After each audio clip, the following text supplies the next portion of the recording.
देखो जी, मैं इसलिए आया हूँ कि राजस्थान सरकार का अगर मंत्री एक आम आदमी को चुनाव लड़ने की धमकी देता है, जैसे राजू मुंडली जी को, वो ऑडियो वायरल हुआ, आप सबने देखा होगा, तो मेरे मन में एक पीड़ा हुई कि अगर इस तरीके से लोकतंत्र व्यवस्था के अंदर और ख़ास तौर से इस गांधी के देश में, और अपने आप को गांधी कहते हैं अशोक गहलोत जी जो मुख्यमंत्री हमारे राजस्थान के, उनके प्रदेश में अगर उनका कोई मंत्री खुलेआम किसी व्यक्ति को धमकाए और डराए और चुनाव नहीं लड़ने की धमकी दे और आपत्तिजनक शब्दों से उसको अपमानित करने का काम करे, तो मैं किसी जाति धर्म विशेष की वजह से नहीं आया। मैं आया कि अगर राजू मुंडली चुनाव नहीं लड़ा और यहाँ की जनता ने राजू मुंडली को चुनाव नहीं जिताया तो राजस्थान के 7 करोड़ जनता हारेगी और अहंकारी मुख्यमंत्री और मंत्री राजस्थान में जीतेंगे। मैं इस पीड़ा को लेकर के जयपुर से यहाँ आया। मुझे भी बीच में कई बार धमकाया गया, प्रचार करके बताना, ये करना वो करना। मैं तो किसी राजनीतिक पार्टी का पदाधिकारी नहीं हूँ, लेकिन एक मानवता के नाते जाति धर्म सबसे ऊपर उठ करके हिंदुस्तान के लोकतंत्र को बचाने की जो बात करते हैं कांग्रेस पार्टी के मुखिया माननीय अशोक गहलोत जी, उनके प्रदेश में उनका मंत्री खुलेआम धमका रहा है।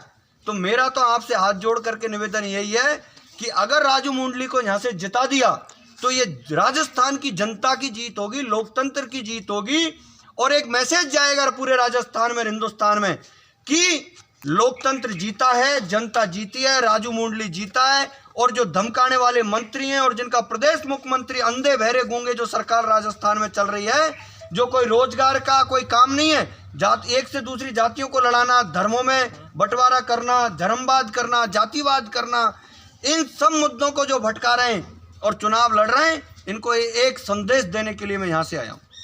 आपके चुनाव प्रचार की राजू जी शुरुआत हुई है धमकियों से। इस बारे में आप भी कह रहे हैं प्रहलाद जी कि आपको भी धमकियां मिली है। किस तरह की धमकियां मिली है?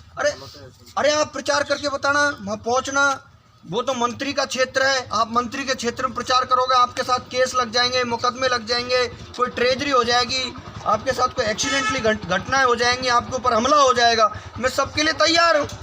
क्या इस तरह का कोई प्रेशर और इसके अलावा भी आप पे डाला गया है? हाँ, बिल्कुल डाला गया है। मुझे टॉक में जैसे मैं आया, मुझे पुलिस वालों ने रोका, रुकिए रुकिए, चाय पिए, नाश्ता करिए। अरे मैं आपका ही तो हूँ, और मेरे आगे पीछे गाड़ियाँ लगा दी गई।